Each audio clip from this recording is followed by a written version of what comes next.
What's going on? This is the Bottom Line Podcast presented by Anchor.fm, your home for sports and entertainment talk. I'm Jimmy Finizzi alongside Neil Villapiano. We hope you're doing well. As always, thank you so much for taking some time out of your day to take a listen.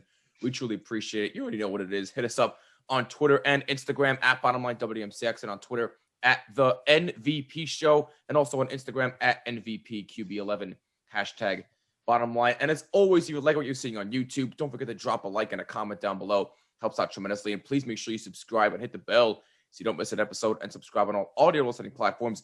Just include Jimmy when searching for this podcast. Neil, first and foremost, I got to ask, how's everything with you, man? I'm tired.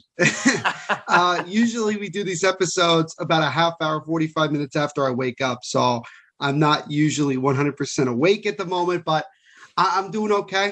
It's the first day of the off season, if you want to call it that, for the New Jersey Devils, for Devil State of Mind. We're going to be going, I think, probably within the next week, we're going to be going from doing 2 episodes a week to probably just 1, considering that we are going to not have as much to talk about as some of the other teams who are going to be in the playoffs, have to talk about. So obviously it's a sad time, but it is what it is. I also just posted last night a giveaway that I'm doing throughout the week.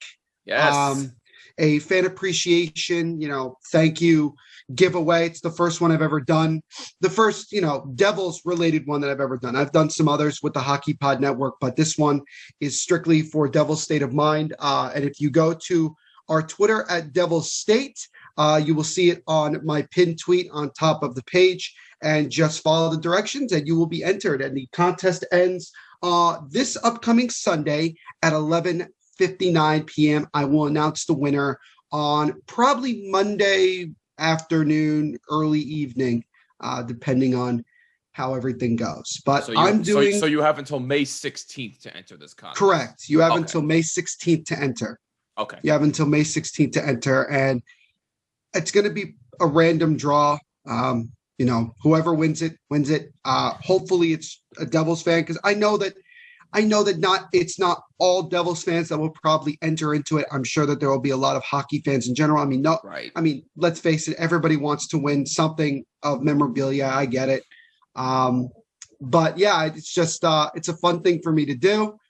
Get me some more followers, obviously. So it's a good marketing tool. But in all seriousness, it really is just a thank you to everybody. As now my first full season doing Devil State of Mind is over. And actually June 1st will make it exactly 1 year since I started doing Devil State of Mind. And, I'm looking forward to content that I'm going to be putting out during the off season and, a lot of other things moving forward, but, I'm doing okay. Don't really want to talk about the season, but I have no choice. This will be a prep for when I talk about it on Thursday's episode to kind of recap the season as a whole. But I'm doing well. Jimmy, how are you doing today? Nah, I've got no complaints in personal life stuff, but you got complaints with everything later else, on. But yeah, we'll get into that when the time comes. So I've been holding this in way too long, man. I've been dying to do an episode on this. I can finally say what I have to say, but we'll get to that a little later. By the way, since we're on the topic of the Devils first, and speaking of your podcast, and by the way, go subscribe to Devil State of Mind if you have not done so already, and go check out all the other podcasts on Hockey Podcast Network too. I understand that you mentioned to me last night off the air that there was a little bit of history making with your Twitter account. Do you really are going to bring this up? Like, it's like, honestly, you just want to it's pretty significant. Well, no. You're tooting your own horn and it's social media, but all right, I guess I'll play along. I did mention to Jimmy last night when I was going through, my followers, and I've gained a lot, since the contest started, that Jimmy actually, his personal Twitter account became the 600th follower on Twitter for the Devil State of Mind podcast. Yes. And as I mentioned to him on text last night, he does not win anything because he's a Rangers fan and he doesn't get any. He doesn't deserve anything. No, unfortunately, I'm excluded from anything. And what's disappointing is that it took him this long to follow Devil State of Mind on his personal Twitter. It took him this long. So I'm kind of hurt by that, but we'll let it slide. But yeah, for some reason, Jimmy wanted to toot his own horn this morning. So I played along, and yeah, he doesn't win anything now. Nor do I deserve to win anything, but I digress. But no. Maybe if you create another Twitter account and you become the 1,000th follower, then maybe we'll do something for you. But you don't get anything for being 600th, or the fact that you're a Rangers fan. You don't get anything. Well then, I guess I'll just have to live with it. That's life. But no, seriously, it's amazing. No, but in all seriousness, I wanted to congratulate you on getting over 600 followers. It's amazing how far your podcast has come. I really do enjoy listening to it. And I'm a Ranger fan listening to it, but I really do enjoy listening to what you have to say about your team. It really does put some perspective, because you know way more about the Devils than I do, obviously. So it gives me a little bit of perspective as to learn more about the team, so I actually can know what I'm talking about. So I thank you for that, and I congratulate you on getting 600 plus followers, man. It's well deserved. Well, thank you, Jimmy. I appreciate it. It's like you said, it's crazy.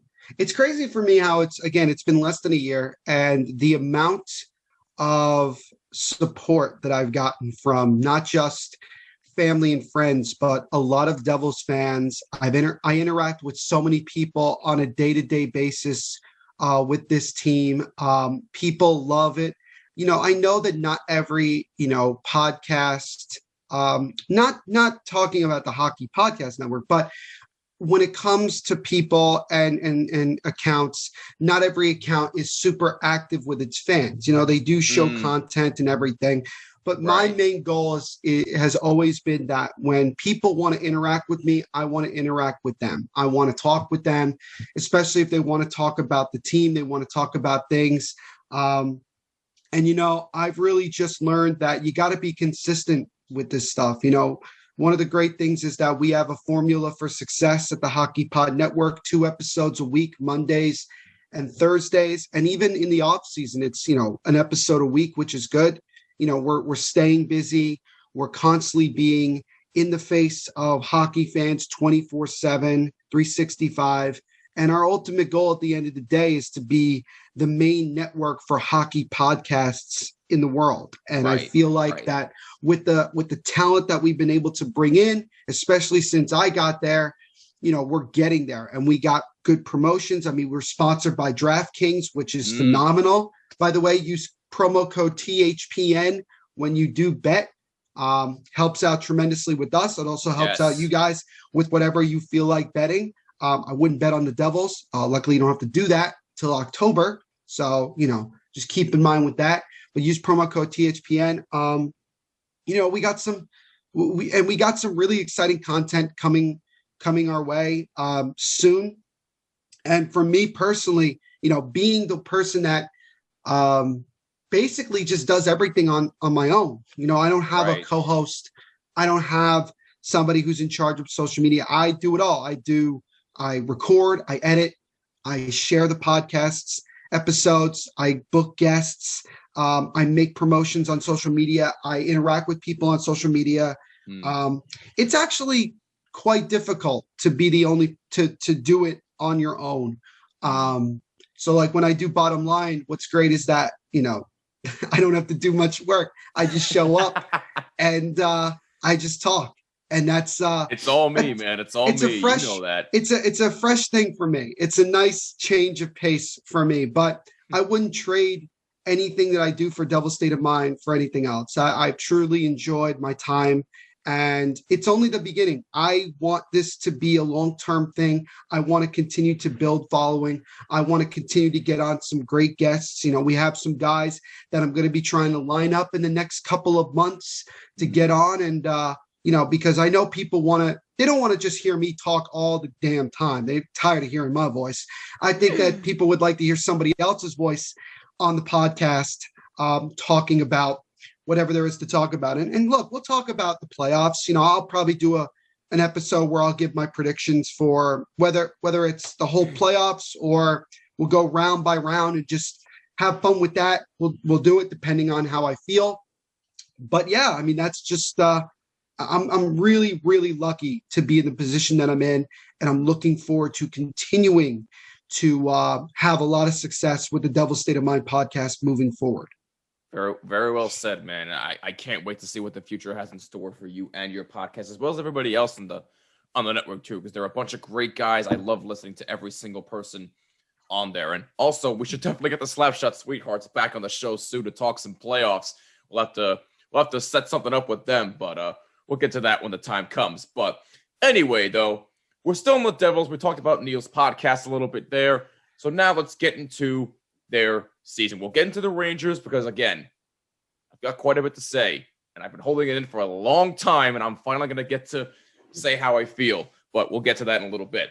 Yep. But the Devils finished their season, unfortunately, not how you want. Obviously, a 4-2 loss to the Philadelphia Flyers. In Philadelphia, they finished the season in 7th in the Mass Mutual Eastern Division at 19-30 and 745 points. But listen, I'm going to give Neil the floor in a little bit because, again, he knows way more about this team than I do for obvious reasons. But from what I've seen from this team, they are young. Yes, I do get that. But there's just been so much inconsistency with this team. It isn't even funny. Look, Mackenzie Blackwood, in my opinion, for the most part of the season, has been fine. Mackenzie Blackwood has been probably one of their biggest upsides for the entire season. His team just sucks. His team is just horrible. Look, has he given up a couple of soft goals? Yes, every goaltender gives up soft goals. There's no question about it. So I'm not defending Mackenzie Blackwood's game 100%. But can you help your goaltender? Neil, what have I always argued with Henrik Lundqvist? Help your goaltender. That's for any team. I've argued that with the Rangers. I've argued that with Mackenzie Blackwood for a majority of this season. Help out your goalie. And from what I have seen, this Devils defense did not help him one bit. They didn't help him one bit. And don't get me started with their lack of scoring. That's a whole nother separate issue, which I'm sure was very, very frustrating. And also, their 10-game losing streak, I'm sure, was very, very frustrating for a lot of Devils fans, including yourself. So my sincere condolences on that. But listen. At least it wasn't 18. That's true. That's true. But look, I guess the bottom line for me is simply this with the Devils. They've got some questions. And I think that they need, during this offseason, to bring in veterans. They need leadership on this team. Not to say that Nico Hischier can't be a leader, because I think he can, but they need veterans on this team. Yeah, PK Subban is there, but you know what? How much longer is he going to stay there? I really don't know. Nobody really knows. I don't even know how much more he has left in the tank. Not to say PK Subban's a scrub. I still think he can be a serviceable hockey player. But even still, I think the Devils need to bring in a couple more key veterans, whoever might be available this offseason. I don't know who's going to be available off the top of my head, at least. But they need to bring in veteran leadership who can help mentor these young kids to be better at their positions. That's the bottom line with me. But Neil, I'm just going to give you the floor. I know you have quite a bit to say. This will be your prep work for Thursday's episode of Devil's State. Yeah. So with that being said, Neil, the floor is yours. How would you evaluate your New Jersey Devils season? Well, you might as well give me the recording for this so I can just put it on for a Devil's State of Mind and just I'll be halfway done with my next episode. There you go. It might make my work a lot easier. But there you go. No, when let me take you back to the beginning of the year. I mean, I said it before that this season was going to be a season like no other. It was, 56 game season. It's not a marathon, it's a sprint. And once we found out we were playing in the East Division and looking at the teams that we were playing, we all knew from the get-go that it was going to be a very, very difficult year because we were not going to be playing anybody else in the NHL this year. We were going to be playing only those teams in the East Division. And we were going to, if we had any shot of making the playoffs, we were going to have to somehow fight and really compete and beat some of these teams. And some of these teams in this division are going to be long-term contenders in this year's playoffs. I would be shocked if these guys weren't, in there. Somebody's going to have to win from this division. Somebody's going to have to get through to the top four and compete for a chance to go to the final at least. Mm-hmm. But looking at the Devils, there was just a lot of uncertainty at the beginning of the year because we didn't know what this team was going to look like. We didn't know who exactly. We had a fair idea for the majority of the roster who was going to be playing, but there was obviously some spots in the bottom six and also in the defensive group as to what we were going to see. You know, we knew that guys like Ty Smith were going to definitely get an opportunity to play. We did not expect to have 10 plus rookies be playing this year. Some guys, you know, really just playing a lot of NHL minutes in their first year. I mean, it's not like they got a slow, you know, process to playing top minutes. They got thrown into the fire right away all season long.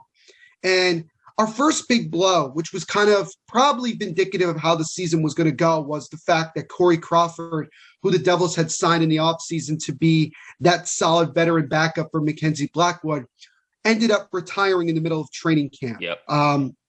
Was that I think that was due to like family reasons, right? He decided to retire. Well, it was a mental thing for him. I think. Okay, I've said it before. I think the biggest thing is that he wasn't comfortable with the fact that the Blackhawks were so quick to dismiss him and let him go and not try to keep him. I think he would have preferred to spend the rest of his career, however long that might be, with the Blackhawks. And I know that a lot of Blackhawks players were not happy that the Blackhawks let him go. But the Devils gave him an opportunity to keep playing, and I think he just had a lot of anxiety about it, especially in the COVID situation where it's not like he can freely go around and be with his family and things like that. And mind you, like during that time, we still didn't really have a full definitive, you know, plan for how people would get the vaccine. So it was still very, very difficult. A lot has changed since then. Don't get me wrong. Right. You know, nearly half of this country has got vaccinated at this point. We're pretty close to, I think, 46%, I think, at this point. But I think that's besides the point. It was difficult, you know, for all of us, because it was just kind of like, all right, well, our plans have completely changed. And we had Scott Wedgwood, we had signed in the offseason as well to be the third string guy, a guy that we would probably only see a couple of times during the season, but ended up having to get a lot of minutes. We also brought in Aaron Dell off of waivers. And unfortunately, we had to still force Blackwood to play a lot of these games because we just didn't have legit backup goaltending behind him. And as a result, he regressed in some way or another. And that was frustrating. And that's, again, a sign of we're going to have to go back into the goalie market again this offseason and try to find a really good backup veteran goaltender, because we do have a lot of talent in our farm system when it comes to goaltending, but they're not ready yet. They're like another maybe year, 2, 3 years away from really giving themselves a chance to play, you know, in the NHL and be ready to play in the National Hockey League. So there's something that's going to be something that really needs to be addressed. You know, of course, with all the other things that need to be addressed. But when you look at, you know, the way the season started, we got off to a really good start. We were really surprising teams. And we kind of all had this attitude of, yeah, like, let's just go out and let's just win as many games as we can. We got nothing to lose. We have no expectations. Let's have fun with it. And then we reach mid-February and we had the COVID outbreak. We were the first team during the season to have a COVID outbreak. We already knew that the Dallas Stars had a COVID outbreak before the season began. The Devils had something along the lines of 26, 27 players on the COVID list or who had COVID, which is the most of any team, including Vancouver, who had a very scary COVID situation a couple weeks ago, dealing with the Brazilian variant of the virus. But the Devils obviously got hit the hardest when it comes to this. And we were off for 16 days, which was very difficult. Because, again, we were getting to the point where we were starting to wonder, are we just going to have to forfeit the rest of the season? Because we were running out of time. We were running out of time and running out of opportunities for the NHL to schedule games, you know, in the later part of the season. And that's why the season just ended.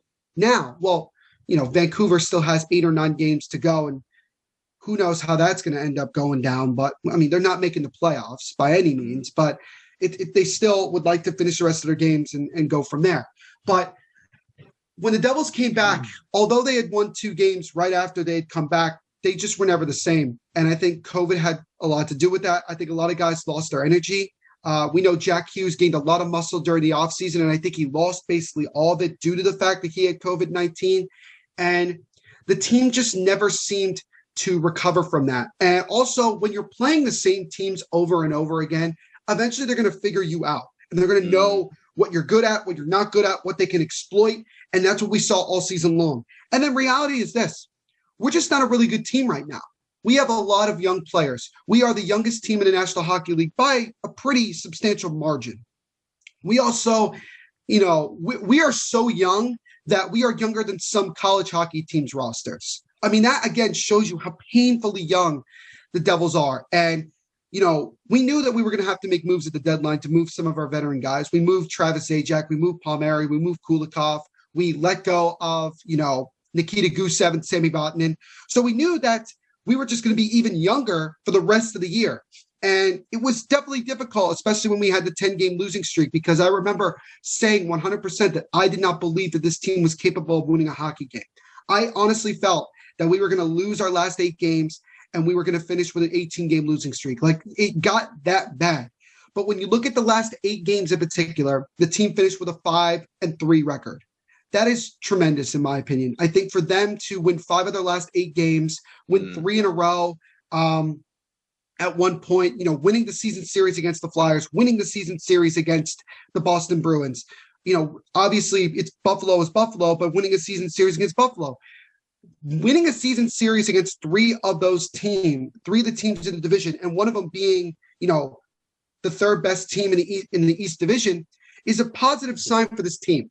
And then you look at the other positivities and you look at guys that really stepped up this year. You have guys like Yegor Sharangovich, 5th-round pick out of Belarus, was dominating in the KHL before the season began. He came into the NHL and did a phenomenal job. Yeah, that kid looks like he's going to be a stud for many years. I really love. If we develop him correctly, he could be a dangerous player. A guy who has a nose for the goal. We've been lacking guys like that. And then you have a guy like Pavel Zacha, who finishes tied for the team lead in goals with 17. He finished it with the team lead in points, 35. This was his best season by far. And we're starting to, at least from one standpoint, it looks like we're starting to finally see Pavel Zacha come into his own in the NHL and really become the player that he was drafted to be.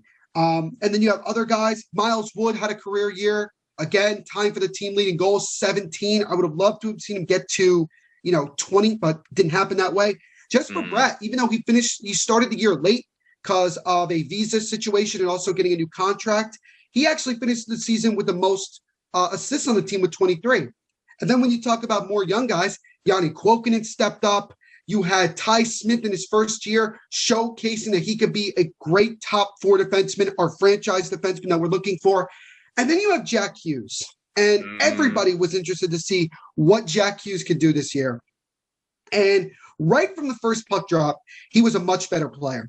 And throughout the year, even when he wasn't scoring, he was by far the most talented player on the ice. And as long as we can get him help, as long as we can get him goal-scoring help, he will flourish. And he could be a guy that, in my opinion, could get to a 100-point season if he's put into the right position to succeed. And so I'm looking forward to his 3rd year. I expect the Devils probably this offseason to talk to Jack Hughes about a contract extension because next year will be the final year of his entry-level contract. I'm sure the Devils, like they did with Nico Hischier, would like to get a deal done well before his ELC ends.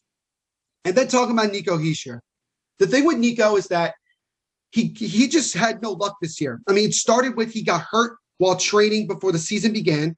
He started the year off late. He gets named the captain, which is phenomenal. And then 5 games in, he breaks his jaw and breaks his nose and gets a concussion. And then is out for 21 games or 24 games, however long it was. He finished playing just 21 of the 56 games this year. And he did as best as he could. But again, just like Jack Hughes, he needs help. He needs support. The team needs to go out this offseason and do that. And I'm sure you want me to probably talk about off-season visions and all that stuff. And we'll talk about that as well with the Rangers as well. And then you look at, again, going back to Blackwood, we just need him. We just need to give him help. We can't have him play in a normal NHL season, 50, 60 games. We need a goaltender that could take half of those games, and so we could have a 1A, 1B system like the Rangers have. The Rangers have a 1A, 1B system, which is Sturkin and Georgiev. We need that. We need to get to that point. So I know that Fitzgerald is going to do a lot this offseason to go there. There's a guy like Elvis Merzlikins that's probably going to be available because we know that Columbus may not be able to keep both Merzlikins and also Korpisalo. So maybe that would be somebody that the Devils could look to try to, trade for and try to get a really good, not even veteran, but a very good young goaltender that can help be that 1A or 1B to Mackenzie Blackwood. And I think that that's what we're all hoping for. But last night was the way we lost was so poetic to how the season has gone. I mean, we have blown multiple goal leads for several years now. It's become so routine for us that we are going to blow a lead. So it was 2-0. Nico Hischier misses a wide open net on a 2-on-1, and the Flyers come right back down the other way and score. And you knew by that point that the tide had turned. The Flyers ended up tying it, and you knew that they would eventually take the lead and win, and that's what happened. They won 4-2 in regulation, and it was a really disappointing way to end the season. We would have liked to have seen them win the last game of the year, finish winning 6 of their last 8, but I'm more relieved than anything else that the season is over. It's been such a crazy year, a lot of highs, a lot of lows, a lot more lows than highs. 56 games is just ridiculous. I think that the NHL should not have done this. I get it. We all wanted to see hockey, but they're losing millions of dollars anyway. It's not like they're really gaining anything from this. And guess what? There's a flat for the next couple of years, not just this offseason. So a lot of teams are really screwed going forward because of this pandemic. But, I'm happy that I got to watch the Devils for 56 games. I'm happy I got to cover them. This is the most invested I've been in the team my whole life, considering what I do for Devil State of Mind. It was in some ways, it was a disappointing year. In some ways, it wasn't. I'm glad to see a lot of young guys performing well. And then when you look at the offseason and you ask yourself, okay, what are the things that we need to do? Well, first of all, we have to figure out who we're going to leave unprotected in the expansion draft for Seattle. And it'll be interesting to see who the Seattle ends up taking. It'll be interesting to see who we end up leaving unprotected in general. We'll go from there. Then we have the draft lottery. And, we are guaranteed to get probably, I think, we're guaranteed a top 10 pick. Don't get me wrong. Mm-hmm. Are we guaranteed to get a top 5? I don't think so. Yeah. I mean, we could fall. I think we could fall 4 spots, which if we finish as the 3rd or 4th team, we could probably finish at 7 or 8. It is what it is. Right. I don't really care where we finish because I'm so tired of drafting in the top 5, top 10, especially knowing that we had 2 number 1 overall picks in 4 years. I would rather just, whoever we get is whoever we get. The NHL draft this year is a crapshoot. We don't know who's going number 1 overall. And, it'll be interesting. We also have another first-round pick from the Islanders, so it'll be interesting to see what we do with that pick as well. Right. And then you have the offseason, you have free agency. And there's going to be teams that are going to be in cap situations that are not going to be able to afford some of the players that they have. There's guys that I've mentioned before, guys like Nick Foligno, Gabriel Landeskog, a guy like Peter Mrazek, Freddie Anderson, if the Toronto Maple Leafs do not want to keep him after this year. There's guys out there that the Devils could spend money. I mean, and they do have the money. They have more than enough money. It's just a question of, does the ownership of this team want the team to spend money? That's number 1. Number 2, if they do want them to spend money, how much money are they going to be allowed to spend? Because remember, the Devils have to spend just $17 million to get to the cap floor. So they have to spend money no matter what. They have to. There's no choice. They have to. It's illegal for them to be under the cap floor. It's stupid to be under the cap floor. But that, again, because we have so many guys playing on entry-level contracts and they're rookies and all that stuff, we're not spending any money. I mean, we're really not. PK Subban is the guy who's making the most money at $9 million per year for this season and also for next year. And if PK Subban gets picked up by Seattle, then we're like $24 million under the cap floor. So we're even more. So maybe the Devils don't end up leaving PK Subban unprotected. Maybe they actually protect him for financial reasons. But regardless, the next thing is simply this. What type of players do we need to get right now? Because I get it. You don't want to get too many veterans or too many guys in free agency or trades that's going to stunt the growth of the young kids. But at the same time, you need top 6 help. Andreas Janssen, we tried it with him. He just hasn't fit in with this team. And I think he's a byproduct of playing with, Mitch Marner, Austin Matthews, William Nylander, those guys when he was playing in Toronto. I hate to be critical that way, but that's just what I've gotten from what I've seen this year with him. No, that's fair. That's fair. But the Devils need help in all areas. They need to improve their defense. They need to improve goaltending. They need to get more scoring. And I would like to see the Devils be aggressive this offseason. Do I think it's going to happen? Probably not, because ownership has shown in the past that they do not want to spend money. But I could be wrong. They may just get to the point where they have no choice but to spend money. So we'll see. But I want to be really hopeful. I want to be optimistic for Devils fans. I'm trying to be as honest as I can be about what the expectation should be, that we may not go out and get a top free agent. If we're going to add players, we probably could add somebody in the free agency on a lower deal, a lower tier player. But if we're going to get some top tier talent, I think it's going to have to either come from our farm system, which is not great because, again, it's not proven NHL talent. We have to hope that they can come in their first year or whatever, a guy like Alexander Holtz or Dawson Mercer and light up the NHL. I mean, that's what we got to hope for. But we're going to probably make some trades as well, because we're going to probably be one of the teams that's going to try to help other teams get out of cap situations. And as a result, we're going to end up taking an opportunity to acquire some good talent. But we'll see. Tom Fitzgerald, this is his first, you could call it, this will be his first legit NHL off season. He's had a year now to evaluate the team and watch this team. And now he's got to continue it. And we have to let him build the team in his image. And as far as the coaching staff goes, Lindy Ruff, I mean, I would keep him. Again, I think he's a stopgap for another coach down the road when this team gets more competitive.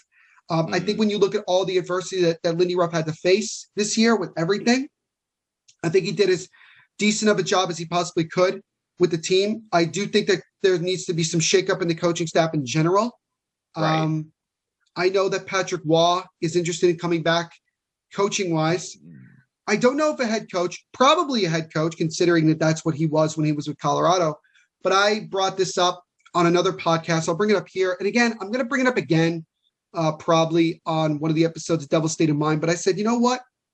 If he's interested in coming to be an assistant coach, if I were the Devils, I would honestly bring him in.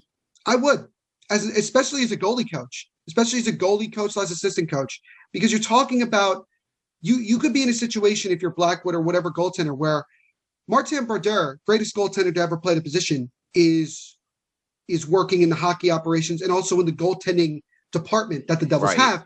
And then your goalie coach is Patrick Waugh, arguably the second or third greatest goaltender to ever play the position. So you have guys who know what it takes to be great. And I think that would be great. I don't think it's going to happen. I doubt it. I think he'll more likely want to take a head coaching position.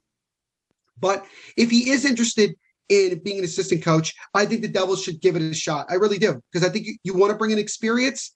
You got to also bring experience to the coaching staff. And Elaine Nasruddin, he's just not it. He's part of the John Hines coaching system, and I don't want him here anymore. He's got to go. And I'm not happy that John Hines made the playoffs, by the way. But I don't, it is what it is. They're going to get bounced in the first round anyway by Carolina. I was just about to say that. Yeah, I don't expect it. They're going to have an early exit. At least I hope they do. But, Mark Recchi, I guess I'd give him another year, but the power play was so bad many times. It improved as the year went along, but it needs work. But all in all, Jimmy, to kind of say, kind of wrap this whole thing up, this is a difficult year, a season like no other, a lot of ups, a lot of downs, more downs, like I mentioned before.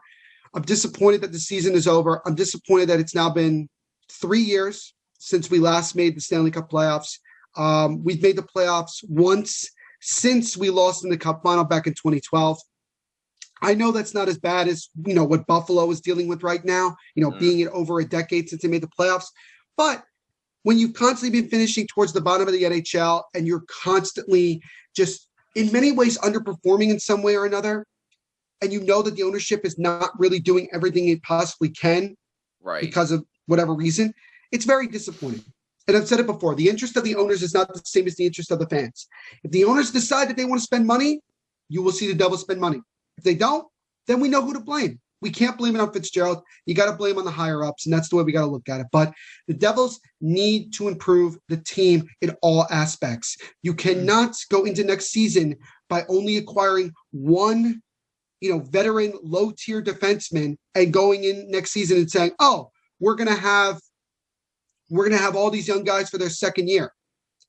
You're not helping other guys on the team who have been here for a while, Jack Hughes, Nico Hischier, Brett, guys like that. You're not helping them by just having them play for several years, waiting around for these young guys to get going to play to their full potential. So I think the Devils need to be somewhat aggressive this offseason. I'm going to be cautiously optimistic that they will be aggressive. And we'll see how much different this team is going into next year. But we got a long time between now and mid to late September when training camp opens. But that's how this season has gone. It was a disappointing one, but thank goodness as a relief that this whole crazy year is finally over. Well, again, that's why I let you have the floor, because you know way more about this team than me. So that was a lot better than I would have put it, because I'm with you. They definitely need some help everywhere. And I agree with you. Alain Nasreddine definitely needs to go. He's not the right fit. He's not the right fit as head coach, nor should he have any business being a head coach. Considering the fact who he worked under. I think he did fine as a head coach. When he was the interim head coach after John Hines got fired, I thought he did a pretty good job. I mean, the Devils were playing well, and I pointed this out before. Had we won just one more game last season, we would have made the 2014 playoff. We would have been in the bubble because of point percentage. We would have taken over. We would have replaced the Montreal Canadiens as that last spot. Yes. So, yes. I mean, it was a good way, and I was okay with bringing him back, but he's done such a bad job, and the penalty kill has been so atrocious, worse than the NHL, and the worst statistically since like the 88-89 Buffalo Sabres. There's no excuse to keep him when he just did that bad of a job. You need to bring in somebody who knows what they're doing and knows how to get the best out of these guys, because he was the only guy that was allowed to remain from the John Hines era, and I think it's time to completely clean house with that and move on to somebody else. And I would like to think that they try to make some changes in the coaching staff as well. No, you're right. You make a fair point, and I'm with you 100%. But that's the Devils. Oh boy. Let's get into the Rangers, shall we? Because I've been holding this in for a while. I know I've posted sporadic videos here and there on Twitter and also Instagram as well, and you can go check them out for yourself at BottomLineWMCX. Dessert. But, dear God almighty, where do I even begin with this team? Well, first of all, let me try and sum up the New York Rangers season with my own little list here that I compiled here. And these are just a few thoughts here. I'm not going to get into every single one, but these are just a few select highlights from this New York Rangers season. First of all, they started off horribly, just about as slow as you can imagine. Okay, that's number one. Number two, Mika Zibanejad looks like a shell of himself because he's recovering from COVID. So he clearly looks like he's not the same player. But then all of a sudden he finishes with 24 goals, 26 assists. So he looked like the Mika Zibanejad that we're accustomed to seeing toward the middle to the end of the season. So that's a plus there. So you have that. You also had Timmy Panerai taking a leave of absence because of something stupid. I'm not going to get into that whole situation because this is not a political podcast. But you had that situation with Panerai. You also had Mr. Deactivated, Tony DeAngelo, getting put on waivers. Also having a fake burner account. Also not going to get into that whole situation there. Did I hear, by the way, that apparently the Rangers or Chris Drury is going to bring back Tony DeAngelo? I think I heard something that he might actually bring him back. I'll get into that in a little bit. Oof. And that's exactly where I was going to go because sorry, I didn't mean to jump the gun there a little bit. It's fine. Don't worry about it. But you have what recently happened. with Oof. oh boy. What way are we going here? I'm gonna try my best not to freak out. Do it. No, no. You need to let it out. You need to let this out. You cannot just not let it out. I'm also getting a background for the Rangers, so stay tuned. But so last week, the Rangers shocked the hockey world by deciding to fire John Davidson and Jeff Gordon. That stunned me. Because what could they have possibly done to warrant them being fired? Now, I kept hearing mixed reports that, it was because of the statement they put out because of what happened with the Tom Wilson situation. And by the way, if you didn't see my rant about that whole situation, go check it out. The video will be at the end of this video, and also put it in the description section. But Jimmy called them some very bad names. Pretty much, and he deserves it, rightfully so. But I'm not going to get into another rant about it. Did he get hurt, by the way? Didn't he get hurt? Yes, he did. Yeah. Yes, he did. Like the very next game or whatever? Look, I don't wish injury upon anybody. I don't. It disgusts me. Well, that's having a his rarity background for you. annoys the crap out of me. If you're not watching on YouTube, Neil has a Ranger background, which is a rarity for him, but I'm not going to get into that. But it's funny, like I'm the one that has the background and you're not. You have just like a regular NHL. You got to get more creative with. Yeah, Jimmy, I got my Liberty shirt on. You need to get more creative with your backgrounds. You got to let the people. Got to give people something to look at instead of your good looking face there. Leave me and my life alone. And thanks for that, by the way. I just gave you a compliment. Will you take it? Well, at least that made me feel a little bit better. Thank you. But anyway, NHL news. So look, what the hell is going on here? What's going on here? What I'm saying. Frank Saravalli from TSN just reported another player joining Team USA at the IIHF World Championships. This has nothing to do with the Rangers. In the hope of resuming his NHL career is former Detroit Red Wing and Michigan State alum Justin Abdelkader. After a late buyout from the Red Wings, Abdelkader eventually joined and helped Zug to the Swiss NLA Championship with 6 goals and 3 assists in 13 playoff games. You know what? Good for him. Nah. I mean, he's like 36? Nah, I don't think that.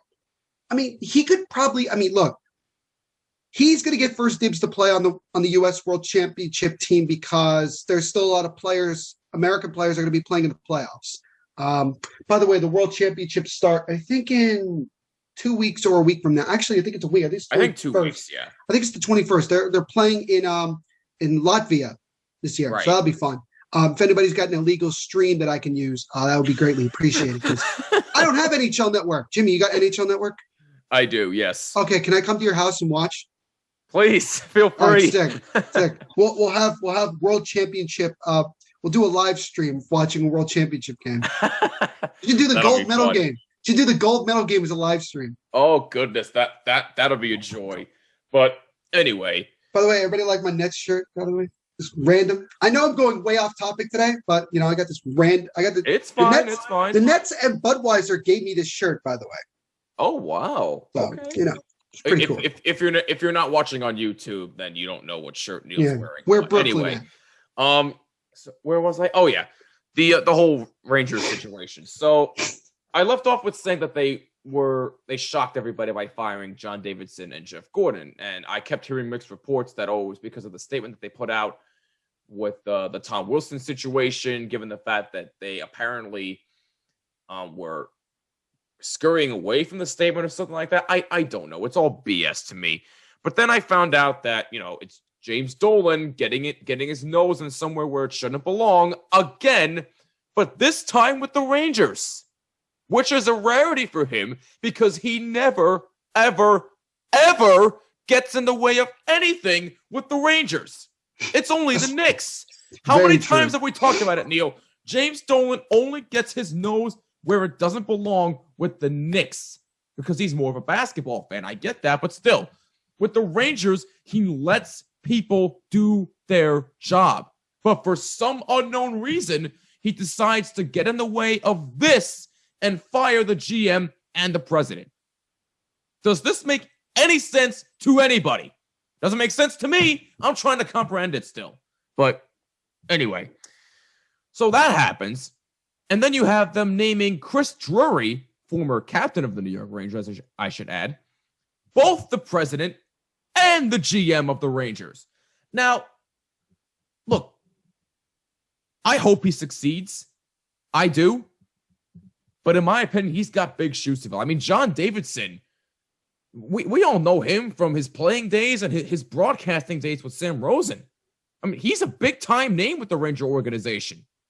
And he did a great job with the Columbus Blue Jackets in his tenure there. He really turned that organization around. And by the way, I heard Torts is not returning there, so all the best to him. Who knows where John Tortorella will go next, but that's a whole other conversation for another day. I can take a wild guess. Yeah. Take a wild guess. We'll get into that in a little while. But anyway, so look, all of this happens. I just sit here scratching my head, and I'm just like, what could have possibly gone wrong behind the scenes that would have triggered these moves? I don't know. I can't get inside these people's heads. But in my personal opinion, this makes no sense to me. It doesn't. Apparently, from what I heard, James Dolan apparently didn't like the way the team was rebuilding. Are you stupid or are you dumb? Both. This team? Look, I get it. This team, I said it from the beginning of the year that this wasn't a playoff team, and I wish more people would listen to me. Because after those two games with the Islanders, that pretty much solidified that they weren't going to make the playoffs. The Islanders were a far more superior team, and I knew right from there they weren't going to do anything. So people need to start listening to me more. I said at the beginning of the year, the Rangers were not a playoff team, and look what they did. They're not a playoff team. Although, the upside is they finished a lot better than I think people thought. Some people were predicting them to finish last in the division. Well, that's the Sabres. The Rangers finished 5th in the East, 27-23-6 with 60 points. So definitely a lot better than people expect. They finished over 500, which is a great thing to see. But even still, they were not a playoff team this year. I said it. I digress. But listen, with pretty much everything that's gone wrong with the Rangers, and I'll dive into more of the Tom Wilson stuff in a little bit because I still think that stuff was absolutely egregious. There were definitely a lot of positives to look at with this Rangers team. I mean, like I mentioned Mika Zibanejad before, looking like a shell of himself at the beginning of the year because he had COVID, to now finishing the year with 24 goals, 26 assists for 50 points. And by the way, scoring his 200th career goal against the Bruins in the last game of the regular season in a 5-4 win in Boston. So that's another positive, finishing the year on a tremendous high note. So good job for them. You also have Timmy Panerai after coming back from his leave of absence, finishing the year with 17 goals and 41 assists for 58 points. So Timmy Panerai just continues to be one of the best free agent signings the Rangers ever had. Ryan Strome had actually a pretty decent year. 14 goals, 35 assists, 49 points. Pavel Buchnevich, 20 goals, 28 assists for 48 points. Chris Kreider finishes with 20 goals, 10 assists for 30 points. Colin Blackwell, who absolutely came out of freaking nowhere, finishes with 12 goals, 10 assists for 22 points. I love watching Colin Blackwell play. I really hope he sticks around long term. Oh, and I also heard that they just extended defenseman Ryan Lindgren a 3-year contract worth $9 million, which good for him because him and Adam Fox were two of their best defensemen all season long, so they needed to absolutely get that done. Ryan Lindgren finished with 1 goal, but 15 assists for 16 points. So Lindgren continues to have his impact defensively. Capo Kakko and Alexei Lafreniere, these two kids, I feel are going to be studs for many, many years. Lafreniere finished with 12 goals, 9 assists, 21 points. I love watching this kid. I really, really do. Neil, you know it. I wasn't a huge fan of them getting the number 1 overall pick in the first place, but after watching Lafreniere play, whew, I love this kid, man. I love this kid. He's been proving me wrong, and I'm glad he is. I love him. And look, Capo Caco, yeah, he's looked disappointing for a majority of the year, but he finished with 9 goals, 8 assists for 17 points. I still want to give Capo time. Same with Lafreniere. Just they're young kids. It's going to take time for them to be developed the right way. So be patient with them. Capo Caco and Lafreniere are going to be fine. Okay? And then you have their goaltending tandem. Igor Shesterkin. Their goaltending tandem started off poorly. There was a point early on in the Rangers season where they were questioning who their number 1 goaltender was going to be between Shesterkin, Georgiev.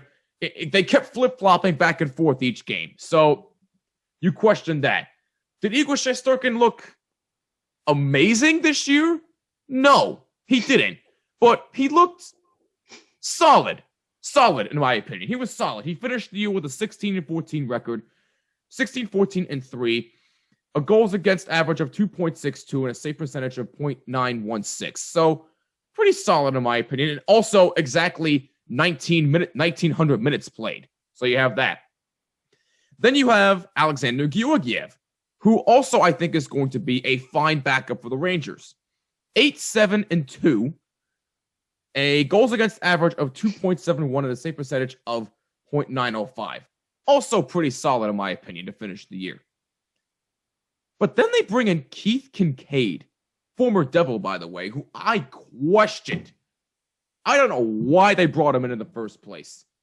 But the few games he played, he actually looked pretty damn good. Like, I was sitting and thinking to myself, okay, where was this Keith Kincaid with the New Jersey Devils? But I digress there. We're not on the Devils right now. But bottom line, Keith Kincaid, to me, surprised me this year. He surprised me.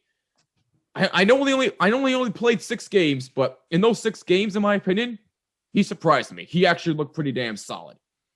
So, look, a lot of positives to look at with the Rangers. I'm really looking forward to seeing where this team goes. I really hope they keep the team that they have, because in my opinion, they really don't need to do much this offseason. Yeah, they just extended Ryan Lindgren, which they needed to do. But they really don't need to do much. They don't.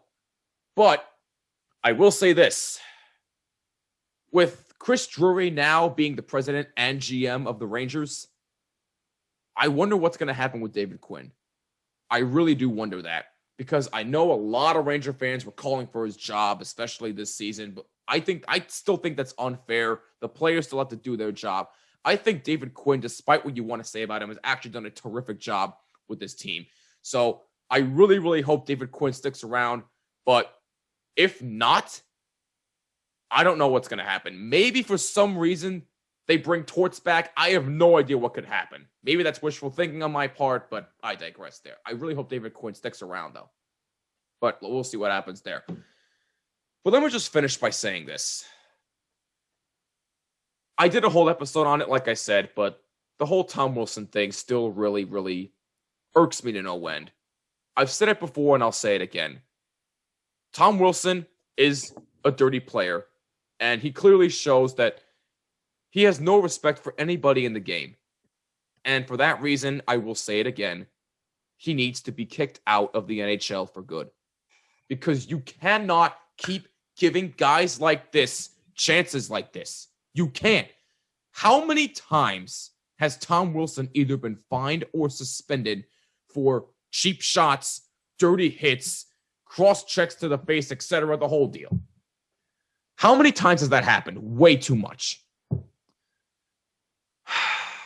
I'm not going to get into it again because you already know my thoughts. Neil talked about it on his podcast as well. I think Tom Wilson needs to be kicked out for good. That's just me. Yeah. But the thing that really boggles my mind is that Pavel Buchnevich gets a hearing and a 1-game suspension for cross-checking Anthony Mantha in the face. And again, I'm not defending what Buchnevich did. You should never cross-check anybody in the face. That's not okay. You don't do that. And you learn from that. I get it. So that behavior is not okay. But how does Buchnevich get a hearing and a 1-game suspension and Tom Wilson gets fined $5,000? I mean, you can't make this up. You can't make this up. But look, the bottom line with the New York Rangers season is that it did have a lot more ups than downs, which I'm very, very thankful for. And I really, really hope this continues to trend in the right direction. But this latest story with John Davidson and Jeff Gordon being gone really just makes me scratch my head, because I really think they've done a terrific job with trying to develop this young team to try and go to at least be a playoff contender next season. I think they've done a terrific job. They sent out a letter a few years ago telling them to be patient with them. Did people forget that? I think they must have. But anyway. Yeah, whatever. But look, the bottom line with me is that I'm still shook by this whole story. But at the end of the day, the Rangers, to me, I feel are going in the right direction. I think so, and I really, really hope the trend continues to go upward. That's me. Neil? So obviously, will any of this sound biased? Maybe, because again, I am a Devils fan. So if I sound, biased, I apologize up front. It's all right. I was just going to make my own statements about what's gone on with the Rangers. Look, for anybody that thought the Rangers were going to make the playoffs when the season began, they were kidding themselves. I got why people were excited about the Rangers, if you were a fan of them, after they had beaten the Devils 4 straight games. Because not only had they won, they looked really good doing it. Yep. But you have to take into consideration that the Devils were massively depleted, youngest team, inexperienced, not very good. So you were beating on a bad team. But even after winning those 4 games in a row, you still were 6 points out of a playoff spot, because Boston had started getting hot at the worst possible time if you're a Rangers fan. So through all of that, they still didn't make the playoffs. The reality is that a lot of Rangers fans are also Knicks fans. And they coincide with each other. Well, with the exception of me, because I'm not a big basketball fan. Well, you're not a basketball fan in general. You're not exactly. Yeah. But we know somebody who is a Knicks fan. Yes. So I mean, it's the same mentality. It's the same mentality of when the team starts getting good, the overreaction begins. Oh, we're so great. We're going to do this. We're going to do that. And I'm not saying every Rangers or Knicks fan is like that. I'm saying that there are a lot of them because that's just how it is. I blame the Knicks for why this happened to the Rangers. And let me explain why. The Knicks became really good this year. I mean, they are phenomenal. 4th place in the Eastern Conference. Not only are they going to make the playoffs, they're probably not even going to have to play in the play-in round. I mean, they're going to get a bye. And they might host the home playoff series. Exactly. And they certainly can make some noise and win a couple games. Oh, yeah. And this whole thing about ESPN saying yesterday, if the Knicks don't even win a playoff game, is it a season of failure? No, the season's already a win for all Knicks fans. 100%. Because everybody expected the Knicks to win something like 25 games, 20 games, 22 games. And what have they done? They're the most improved team. They're close to 40 wins. They're the most improved team in the National Basketball Association by far. James Dolan, as we all know, has constantly got his head in his ass when it comes to working with the Knicks. He does a lot of really stupid stuff. He makes a lot of dumb hires. But recently, he has made a lot of good decisions with the Knicks. He has done a really good job of just letting people do what they need to do. And that's great. So in his mind, he looks at it and says, well, the Knicks are really good, but why aren't the Rangers really good? Why aren't they, in his mind, he probably thinks that the Rangers should be in the same situation as the Knicks. It's much harder and it takes longer to rebuild a hockey team than it does to rebuild a basketball team. Thank you. Because a basketball team could take 2 years and boom, they're all of a sudden a championship contender, especially if you add a couple stars. I'm not saying the Knicks have stars, but you kind of get what I'm saying here. Right. They've gotten some good draft picks and they've got some good veterans and it's all worked out and they're winning games. Yep.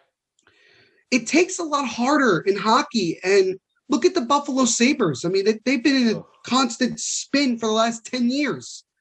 Look at some other teams. Look at Tampa Bay.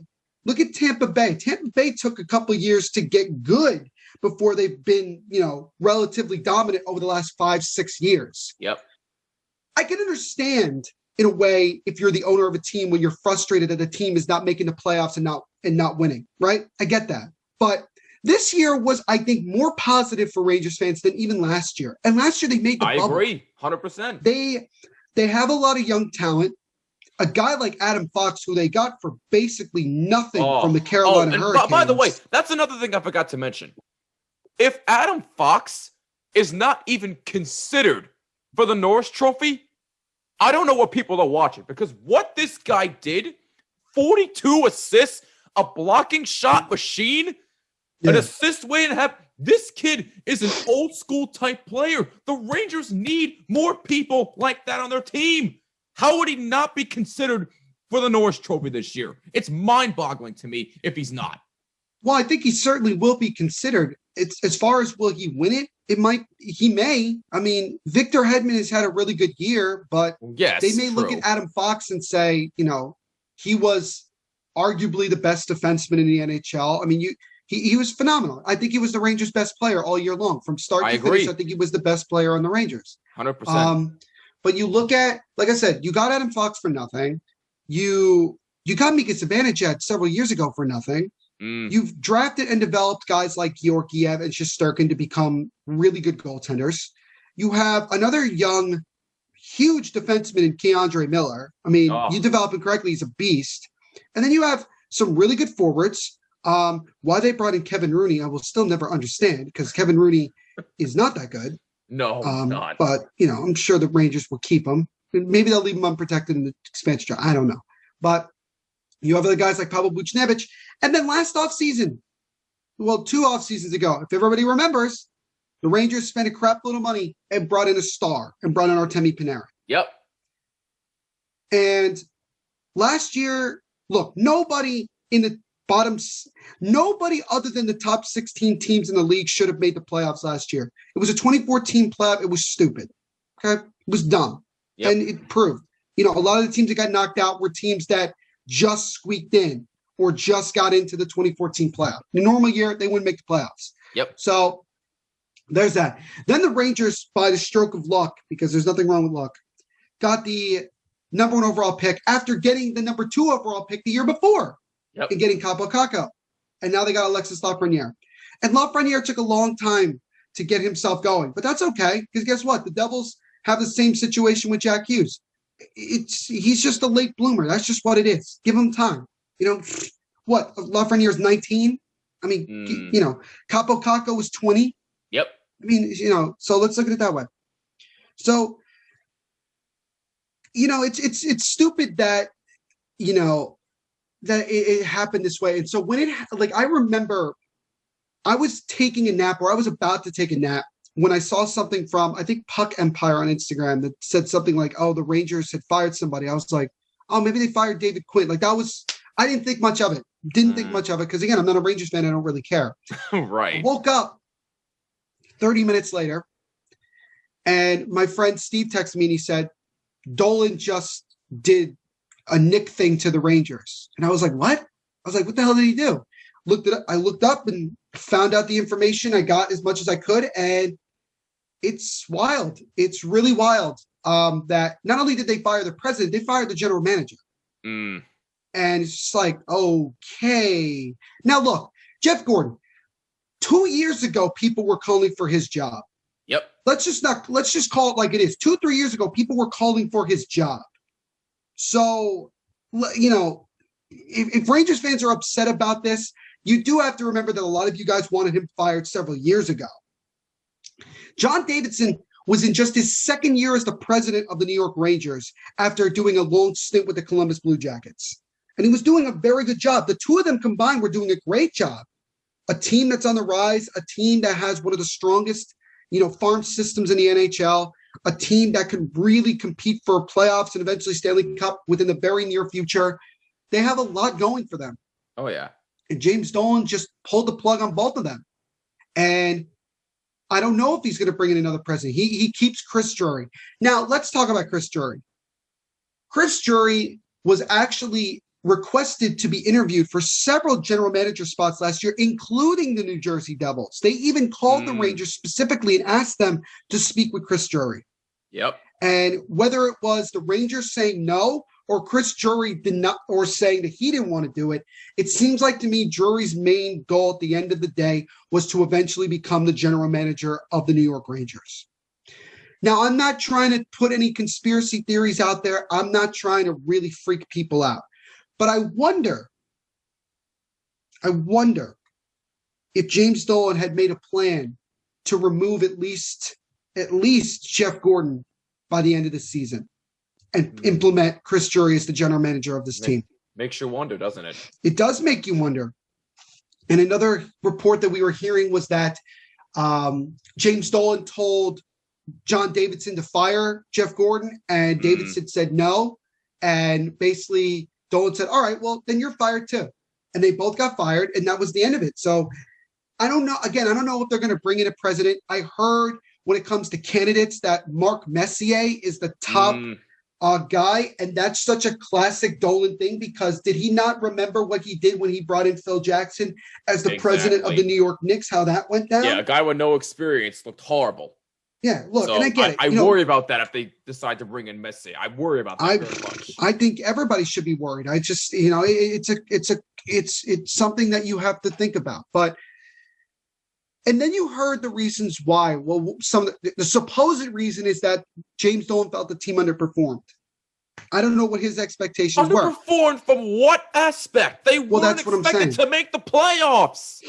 Well, in his mind, maybe he thought they were going to make the playoffs. Who knows? And then the other thing was the whole Tom Wilson situation. And again, this is why it's brought up over and over again, because if everybody remembers, the Rangers put out a statement the night after that the situation happened with Tom Wilson, basically telling the NHL to fire George Peros, the head of the NHL players' safety, and just calling out the NHL. And as a result, the Rangers got fined, what was it, $500,000? $250,000. $250,000, like it really means anything to one of the most wealthy franchises in the NHL. True. But even whatever. Still, it's a joke. From the reports that I got, it sounds like to me it was one of two things. Either John Davidson and Jeff Gordon were not on board with putting out a statement about the Tom Wilson situation and wanted to distance themselves from it. And as a result, James Dolan got upset about that and fired them. Or John Davidson and Jeff Gordon were involved in that, understandably so, and I don't give them any knock for doing it. Right. And James Dolan was upset that he was going to end up getting fined. And so he tried to find a scapegoat. And as a result, he went to the GM and the president and fired them both and saying, oh, see, it was their fault that this stuff happened. And that's what it was. Whatever the reality actually is, this is a classic James Dolan thing. The only difference is it's the Rangers. It's not the Knicks. It's a really weird situation that James Dolan. And we know when James Dolan gets involved in the team itself, it doesn't usually end up working out. As a matter of fact, it never works out. So, and the thing that's really mind-boggling is that somehow the president and general manager get fired, but the coach outlasted them both? That doesn't make any sense. Another question. Why is this happening now? You had like 2-3 games left when this happened. Why didn't you just wait a week like today and fire them then? And then and then you could go, okay, I can kind of see it now. Thank you. I can kind of see it. And then would it be a surprise? Yes. But it wouldn't be as big of a story as it is now. No, it wouldn't be. But James Dolan always wants to be on the front and back page of every New York newspaper in the city. So he does stuff like this, and that's what happens. So at the end of the day, with the Rangers, it is a scary situation. You went from being in a place where there's a lot of optimism, and trust me, there still is with the talent that they have and everything. Right. To now, there's a lot of uncertainty with what's going on. Like did Chris Drury, is he officially the new general manager, or is he just the interim general manager right now? He's both the GM and president. I mean, which is why I said he's got big shoes and again, to fill. guys, we have the draft lottery. We have the expansion draft. We have the draft. We have free agency. They have to do this hiring very soon. They cannot wait around for a couple months. So, and you have to give them time to plan out what they want to do. And I don't know if Chris Drury is going to be involved in whoever they hire as president. I don't know. Chris Drury, I know this is something he's been waiting for. And, maybe he had nothing to do with whatever happened. And maybe this is just an opportunity, and good for him. He gets the opportunity to have his dream job, right? To be the general manager of the New York Rangers. Right. But something seems really suspicious about all of this. And I'm not saying we're going to end up finding out down the road, but it is kind of weird and kind of crazy how quickly it became and how much, Chris Drury really wanted to be the GM of the Rangers. It's like, makes you wonder. But yeah, really. We'll see. We'll see what happens during the offseason. It's going to be interesting. Interesting is an understatement, my friend. But listen, I'm still really optimistic about this team going forward. I am, but you are right.